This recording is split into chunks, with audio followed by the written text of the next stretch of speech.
Hello students, this is Dheeraj Chaturvedi and you are watching your favorite YouTube channel Biology World by धीरज चतुर्वेदी। दोस्तों फिर से आप सभी का मैं एक बार स्वागत करता हूं और आप सभी के लिए फिर से लेके आ गया हूं मैं साइटोलॉजी सीरीज का एक और वीडियो। इसके पहले 3 वीडियोस ऑलरेडी अपलोड किए जा चुके हैं, जिसमें हम लोगों ने सबसे पहले सेल के इंट्रोडक्शन को पढ़ा था, फिर सेल के टाइप, उसके पार्ट्स के बारे में पढ़ लिया और फिर हम लोगों ने सेल के पहले पार्ट यानी कि प्रोटोप्लाज्म को पढ़ना शुरू किया था। तो प्रोटोप्लाज्म के बारे में जो बेसिक इन्फॉर्मेशन थी उसके बारे में मैंने आपको ऑलरेडी बता दिया है। आज हम लोग प्रोटोप्लाज्म के पहले पार्ट को डिटेल में पढ़ना शुरू करने वाले हैं और वो पार्ट कौन सा है हमारा? साइटोप्लाज्म।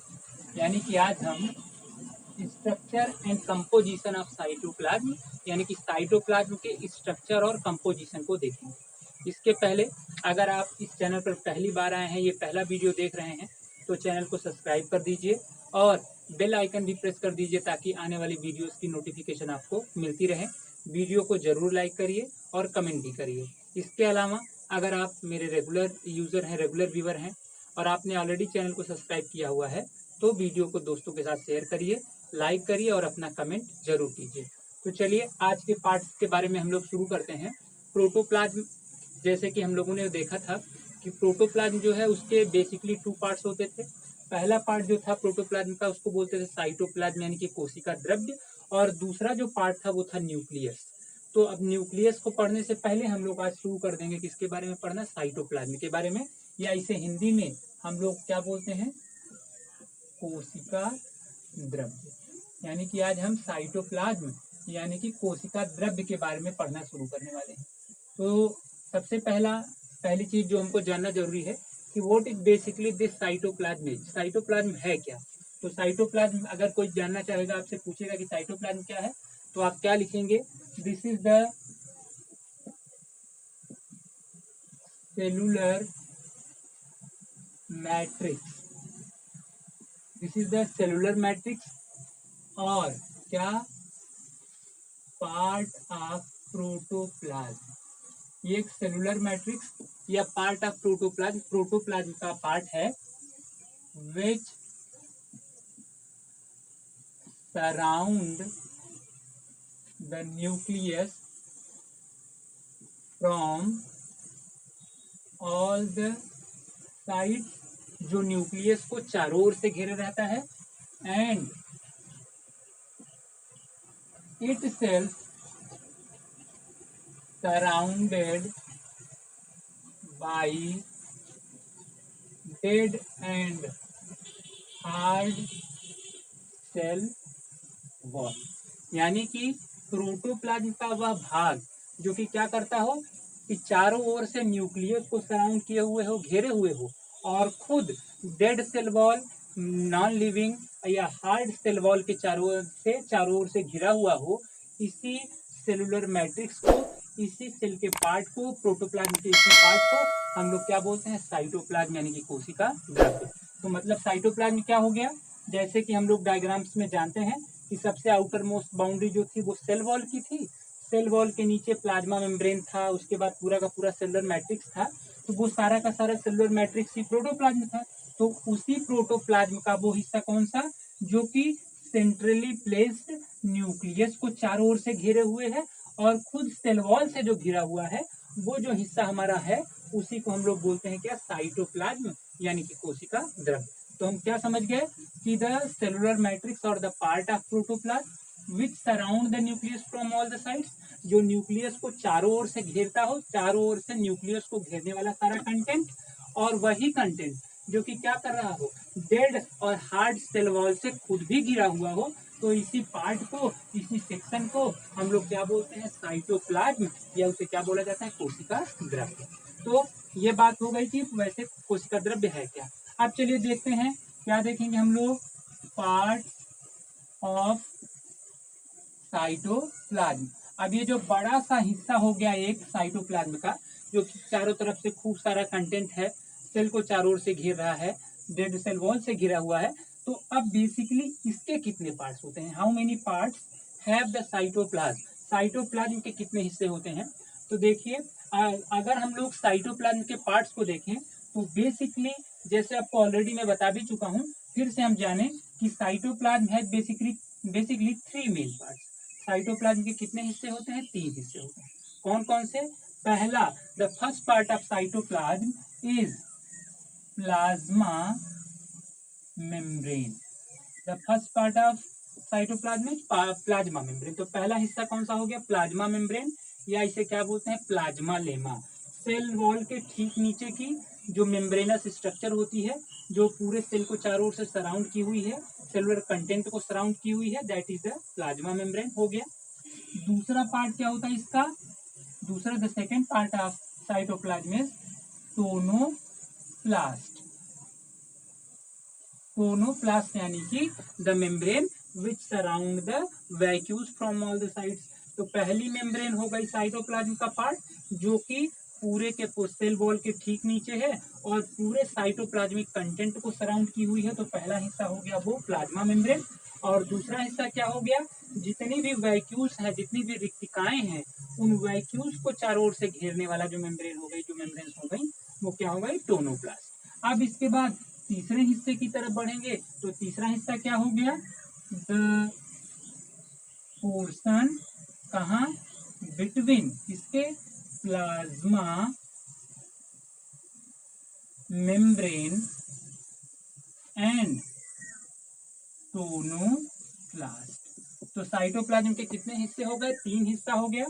पहला, this is the outer most membrane which surround the cytoplasmic membrane from all the sides. The second one will be the tonoplast. This is also a kind of membrane which surround the different vacuoles present in the cell. And the third portion is the entire portion which is present between these two membranes, that is plasma membrane and tonoplast. तो plasma membrane पहला हिस्सा हो गया cytoplasm का, दूसरा हिस्सा हो गया टोनोप्लास्ट, और तीसरा हिस्सा क्या हो गया? प्लाज्मा मेम्ब्रेन और टोनोप्लास्ट के बीच का पार्ट। तो अब इन तीनों ही सेक्शंस को, जैसे अगर हम इस पोर्शन को देखें जो कि प्लाज्मा मेम्ब्रेन, एक चीज हम जान गए कि ये पहली चीज कि plasma membrane is also a kind of membrane, एक मेम्ब्रेन है, एक झिल्ली है। सिमिलरली टोनोप्लास्ट इज आल्सो एक मेम्ब्रेन, टोनोप्लास्ट भी एक मेम्ब्रेन है। और फिर जो तीसरा सेक्शन हम लोग देख रहे हैं कि प्लाज्मा मेम्ब्रेन और टोनोप्लास्ट के जो बीच का हिस्सा है, उसकी क्या चीज हमको दिखाई पड़ेगी कि उसके अंदर जो पूरा का पूरा पोर्शन है, उसमें भी बहुत सारी अलग अलग तरीके की मेम्ब्रेन से सराउंड की हुई स्ट्रक्चर, जैसे माइटोकांड्रिया, क्लोरोप्लास्ट या इंडोप्लाज्मिक रेटिकुलम, गाल्जी कॉम्प्लेक्स, तो बहुत सारी है। यानी कि the presence of these membranes, ये जो मेम्ब्रेन्स हैं, दीज आर द मोस्ट, क्या है? मोस्ट स्ट्राइकिंग फीचर ऑफ, क्या है? These are the membranes are the most striking feature of cytoplasm. यानी कि साइटोप्लाज्म बेसिकली बना हुआ है, उसके लिए सबसे इंपॉर्टेंट स्ट्रक्चर या सबसे स्ट्राइकिंग, सबसे इंपॉर्टेंट फीचर जो साइटोप्लाज्म का है, दैट इज द मेम्ब्रेन। यानी कि मेम्ब्रेन ही सबसे इंपॉर्टेंट फीचर है। तो अब प्लाज्मा मेम्ब्रेन, टोनोप्लास्ट या इनके बीच के जो पोर्शंस हैं, उसको डिस्कस करने से पहले सबसे पहले चलिए अब हम लोग सीखेंगे क्या? Structure and chemical composition of plasma membrane. यानी कि ये प्लाज्मा मेम्ब्रेन या जो जितनी भी मेम्ब्रेन्स हैं, ये केमिकली किससे मिलके बनी है और इनका कैरेक्टर क्या होता है, ये कैसे बनी हुई है। तो चलिए इसके बाद हम लोग शुरू करते हैं chemical composition and structure of various membranes present in cytoplasm. तो स्टूडेंट चलिए अब हम लोग पढ़ते हैं क्या? Chemical composition and structure of membranes। यानी कि सेल के अंदर जितनी भी अलग अलग तरीके की मेम्ब्रेन्स पाई जाती हैं, वो सब उनका केमिकल कंपोजिशन कैसा होता है और वो मेम्ब्रेन्स स्ट्रक्चरली कैसे बनी होती हैं। तो यही हम अभी इस सेक्शन में पढ़ने वाले हैं। तो ये कि बेसिकली केमिकल कंपोजिशन क्या है, प्लाज्मा मेम्ब्रेन्स किन चीज़ों से मिलकर बनी हुई हैं, या वो स्ट्रक्चरली कैसे कंपोज्ड हैं, इस बात को एक्सप्लेन करने के लिए कई साइंटिस्ट ने अलग अलग तरीके के मॉडल, अलग अलग तरीके की थियरीज प्रेजेंट की। उसमें हम लोग उन्हीं थियरीज के बारे में वन बाय वन करके पढ़ने वाले हैं। तो प्लाज्मा मेम्ब्रेन या सेल मेम्ब्रेन के केमिकल कंपोजिशन और स्ट्रक्चर को लेकर जो सबसे पहली थियरी प्रपोज की गई, वो पहली थियरी जो है उसको हम लोग क्या बोलते हैं, उसे बोलते हैं sandwich model. Sandwich model of membrane. तो सेल के अंदर पाई जाने वाली सेलुलर मेम्ब्रेन के स्ट्रक्चर को रिप्रेजेंट करने के लिए, स्ट्रक्चर को एक्सप्लेन करने के लिए जो सबसे पहला मॉडल प्रेजेंट किया गया, उसे हम लोग क्या बोलते हैं, सैंडविच मॉडल। ये जो सैंडविच मॉडल है, इसे प्रेजेंट किया किसने, दो साइंटिस्ट हैं। एक का नाम है हग डेनियली एंड डाउसन। तो डेनियली और डाउसन नाम के दो साइंटिस्ट ने कब 1935 में किसका, सैंडविच मॉडल ऑफ मेम्ब्रेन, यानी कि मेम्ब्रेन्स की स्ट्रक्चर को एक्सप्लेन करने का जो सैंडविच मॉडल है, इसे डेनियली और डाउसन नाम के दो साइंटिस्ट ने मिलकर कब 1935 में 1935 में प्रेजेंट किया। इस मॉडल में उन्होंने जो कुछ बेसिक सी बातें बताई, उन्होंने क्या बताया, पहली चीज जो उन्होंने बताई कि the structure of plasma membrane is basically made up of two different kind of components. तो कितने कंपोनेंट होते हैं, it is the plasma membrane is made of two components. कितने कंपोनेंट्स होते हैं इसमें, दो कंपोनेंट होते हैं। फिर दूसरी बात क्या उन्होंने बताई, वन कंपोनेंट इज द, क्या पहला कंपोनेंट होता है फॉस्फोलिपिड, और दूसरा जो कंपोनेंट होता है वो क्या होती है, प्रोटीन। तो जो स्ट्रक्चर है प्लाज्मा मेम्ब्रेन की, वो दो कंपोनेंट से मिलकर बनी होती है। The first one is phospholipid and the second one is protein. तो जो ये कोई भी सेल के अंदर पाई जाने वाली जितनी भी मेम्ब्रेन्स होती हैं, they are made up of phospholipid and proteins. वो फॉस्फोलिपिड और प्रोटीन से ही मिलकर बनी होती हैं। अब अगर इस फॉस्फोलिपिड की स्ट्रक्चर को देखें, तो फॉस्फोलिपिड जो होता है उसमें एक हेड होता है और उसमें दो टेल्स पाई जाती हैं। तो ये जो फॉस्फोलिपिड का हेड होता है, ये फॉस्फोलिपिड का जो हेड है, ये कैसा होता है, हाइड्रोफिलिक। तो ये क्या है, हाइड्रोफिलिक हेड, यानी कि the head which attract towards the water, जल की तरफ, पानी की तरफ अट्रैक्ट होने वाला हाइड्रोफोबिक हेड हो गया। और इसमें जो दूसरी उसकी टेल्स होती हैं वो कैसी होती हैं, हाइड्रोफोबिक। तो हाइड्रोफोबिक टेल। तो ये इतनी सारी स्ट्रक्चर से मिलकर क्या, ये जो फॉस्फोलिपिड है उसमें एक होता है हाइड्रोफिलिक हेड और हाइड्रोफोबिक टेल, ये। और प्रोटीन्स जो होती हैं वो नॉर्मल ग्लोब्यूलर प्रोटीन होती हैं। तो ये प्रोटीन हो गई, और इस प्रोटीन्स के अलावा क्या हो गई, ये आपका क्या हो गया, इसको हम बोलते हैं क्या, फॉस्फोलिपिड।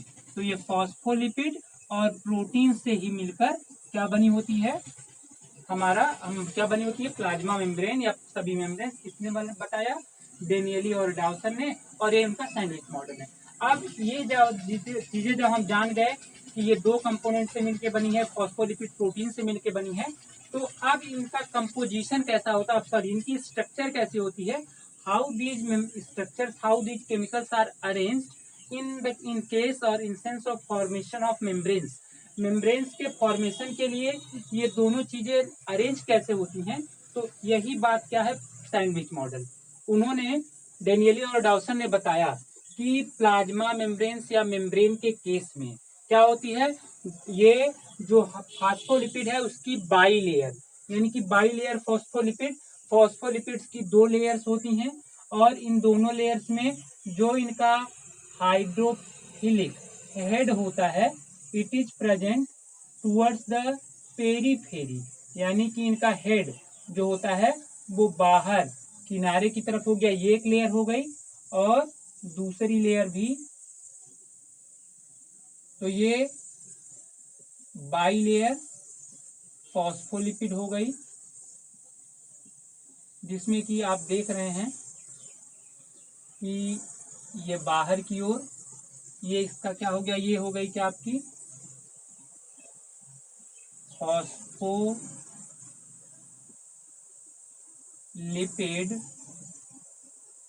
बाइलेयर, यानी कि फॉस्फोलिपिड्स की दो लेयर हो गई, जिसमें ये क्या हो गया हाइड्रोफिलिक, क्या इसका हेड, और ये क्या हो गई हाइड्रोफोबिक टेल। तो ये हो गई हाइड्रोफिलिक हेड, तो हाइड्रोफोबिक टेल हो गई। और ये जो क्या होती है, इसमें उन्होंने क्या बताया सैंडविच के मॉडल के केस में कि there is a bilayer phospholipid, phospholipid की बाइलेयर होती है which is sandwiched between two layers of proteins from both the sides.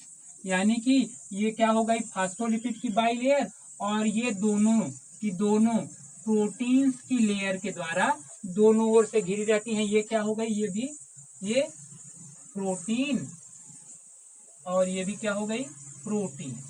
तो उन्होंने क्या बताया सैंडविच मॉडल में, क्या बोला कि in the explanation of structure of plasma membrane, उन्होंने बताया कि in the plasma membrane there is a phospholipid bilayer which is sandwiched between the two layers of proteins from both the side in such a way that they look like the sandwich, as in sandwich two bread slices, the several content like the potatoes are sandwiched between the two layers of the bread। जैसे sandwich के case में bread की दो slices जो होती हैं उसके अंदर आलू या दूसरी चीजों को जिस तरीके से दबा दिया जाता है सैंडविच में, ठीक वैसे ही प्लाज्मा मेम्ब्रेन का जो सैंडविच मॉडल है ये क्या बताता है कि there is a bi phospholipid layer, phospholipid की दो लेयर्स होती हैं, और ये दोनों लेयर्स दोनों साइड से प्रोटीन की दो लेयर्स के द्वारा क्या होती हैं सैंडविच्ड होती हैं, घिरी हुई होती हैं, और इसी से मिलकर ये क्या हो गया आपका प्रोटीन। तो ये भी क्या हो गया प्रोटीन। तो इससे मिलकर ही क्या बना हुआ होता है, ये प्लाज्मा मेम्ब्रेन बनी होती है। और यही जो आपके सामने ये डायग्राम दिख रहा है, ये डायग्राम ही क्या है आपका सैंडविच मॉडल। तो पहला जो मॉडल, पहली जो स्ट्रक्चर, पहला जो मॉडल बनाया गया सैंडविच मॉडल है डेनियली और डावसन का, आप जान गए 1935 में उन्होंने जो बेसिक सी बातें बताई। उन्होंने क्या बताया कि the plasma membrane is made up of two different component, the one is phospholipid and the second one is protein. These phospholipid and proteins are arranged in such a manner that they form the structure which is quite similar to the sandwich। अब ये कैसे बनी, तो उन्होंने क्या बताया कि there is a phospholipid bilayers and these phospholipid bilayers are sandwiched between two different layers from both the side and these layers are proteins। तो फॉस्फोलिपिड की दो लेयर प्रोटीन की दो लेयर के द्वारा दोनों ओर से घिरी हुई होती हैं, और उनसे ही मिलकर प्लाज्मा मेम्ब्रेन की स्ट्रक्चर के को लेकर कौन सा सैंडविच मॉडल बना हुआ होता है। तो ये मॉडल सबसे इनिशियल पहला मॉडल था जिसने ये कोशिश की एक्सप्लेन करने की कि how this plasma membrane is made of, plasma membrane कैसे बनी हुई होती है। लेकिन ये मॉडल भी कंप्लीटली एक्सेप्टेड नहीं हो पाया। फिर उसके बाद सैंडविच मॉडल के बाद अगला जो मॉडल आया उसको हम लोग क्या बोलते हैं यूनिट मेम्ब्रेन मॉडल। तो अब सैंडविच मॉडल के बाद हम लोग चलिए पढ़ते हैं क्या structure of unit membrane model. चलिए तो अब हम लोग पहला मॉडल जैसा कि जान गए कि केमिकल कंपोजिशन और मॉडल में पहला जो मॉडल बताया गया था डेनियली और डावसन का सैंडविच मॉडल है। अब दूसरा मॉडल जो हमको पढ़ना है वो क्या है unit membrane model of plasma membrane या सेल मेम्ब्रेन। सेल मेम्ब्रेन को लेकर जो दूसरा मॉडल आया उसे क्या बोलते हैं यूनिट मेम्ब्रेन मॉडल। ये यूनिट मेम्ब्रेन मॉडल जो है ये जे डी रॉबर्टसन के द्वारा, जे डेविड रॉबर्टसन ने, this model was proposed by J David Robertson in when 1959। तो प्लाज्मा मेम्ब्रेन की स्ट्रक्चर को लेकर जो यूनिट मेम्ब्रेन मॉडल है, इसे बताया गया, इसे प्रपोज किया गया जे डेविड रॉबर्टसन के द्वारा। कब? 1959 में। इस मॉडल में उन्होंने क्या बताया कि basically all the membranes are approximately 75 angstrom thick structure, यानी कि प्लाज्मा मेम्ब्रेन जो होती हैं वो अप्रोक्सीमेटली लगभग 75 एंगस्ट्रॉम थिक स्ट्रक्चर्स होती हैं, और उनका कंपोजिशन तो ठीक वैसे ही होता है जैसे कि सैंडविच मॉडल में बताया गया कि फास्फोलिपिड बाइलेयर्स होती हैं which are sandwiched between the two layers of membrane. लेकिन उन्होंने बताया इस यूनिट मेम्ब्रेन मॉडल में जो एक नया क्लॉज जोड़ दिया गया कि this the structure this plasma membrane और these membranes are approximately 75 angstrom thick structure in which two layers, अगर हम लोग ऐसे ही इसको बना लें तो phospholipid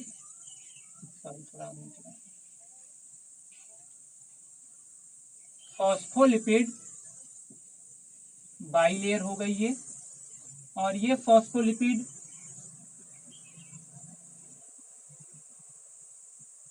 bilayer and this is surrounded by proteins, और ऐसे ही मिलकर प्लाज्मा मेम्ब्रेन बनी हुई है। तो ये प्रोटीन्स हो गई,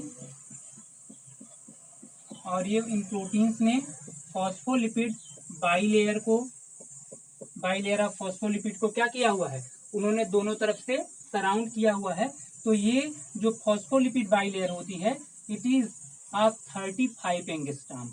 तो ये 35 एंगस्ट्रॉम होती है, और इस 35 एंगस्ट्रॉम थिक फॉस्फोलिपिड बाइलेयर को 20 एंगस्ट्रॉम थिक दो प्रोटीन्स की लेयर के द्वारा दोनों ओर से सराउंड कर लिया जाता है, और इससे मिलकर क्या बन जाती है, एक 75, या इसको हम लोग ऐसे कंबाइन कर दें तो 75 एंगस्ट्रॉम थिक स्ट्रक्चर बन जाती है। और यही है क्या, एक मेम्ब्रेन, एक सेल मेम्ब्रेन, और इसी को हम लोग क्या बोलते हैं, यूनिट मेम्ब्रेन बोल देंगे।